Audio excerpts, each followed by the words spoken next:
Kągi, pagaliau reklama baigėsi. Jūs ir toliau žiūrite Autofanus. Laida apie automobilius ir automobilių sportą. Dar praėjusią savaitę pradėjome išsamią Lietuvos automobilių kroso čempionato bei pirmojo etapo apžvalgą. Tiesiog visko papasakoti nespėjome, nes dalyvių net 8 klasės. Šiandien šią apžvalgą tęsime. Neriame į atnaujintą Nemuno žiedo automobilių kroso trasą.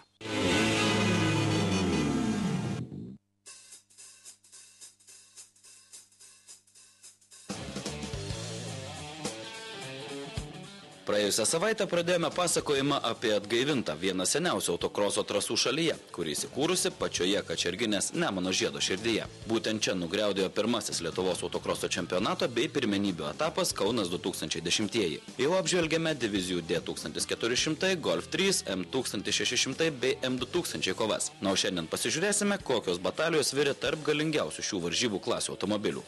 Unikali, niekur kitur tik krose sutinkama klasė bagiai arba klasės M3A RVD bei AVD. Bagiai varomi tik galinešimi arba visais 4 ratais. Atsižvelgiant į tai skiriasi variklių darbinis tūris. Galų varomų bagių variklių kubatūra gali būti iki 2 litrų, visais ratais varomų AVD klasės bagių iki 1600 kubinių centimetrų. Klasėje RVD gražus 7 sportininkų būrys. Deja, jau pirmojo iš 3 važiavimo metu mašinų liko mažiau. Efektingai antrajame rate ant trasos krašto pakibo 11 numeris Saulius Žunda, o finišą iš 7 pasiekė tik 3 bagiai.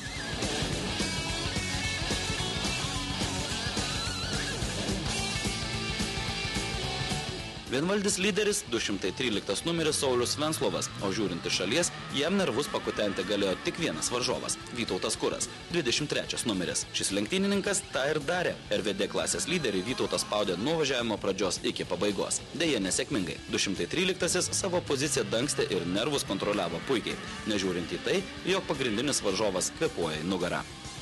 Nedaug kas pasikeitė ir antrojo RVD klasės važiavimo metu. Prie starto stojo tik 5 bagių pilotai. Kiti iš varžybų pasitraukė dėl techninių problemų. Ir toliau dėl pirmosios vietos grūmėsi 213 numeris Saulius Venslovas ir 23 Vytautas Kuras. Jų kova buvo verta atskiro diplomo. Lenktynininkai Kačerginės trasą skrodė kone identiškomis trajektorijomis ir vieno rato įveikimo laikais. Na, o štai nuo Sauliaus Žundos fortuna šiose varžybose tikrai nusisuko. 11 numerio bagiai sulūžo vairo mechanizmas. Antro važiavimo metu teliko 4 bagiai. Samprotaujant humoristiškai, buvo galima sakyti, palauksim, kas dar sulūž ir tuomet pirmas antro pusfinalio trejetas bus aiškus. O taip ir įvyko.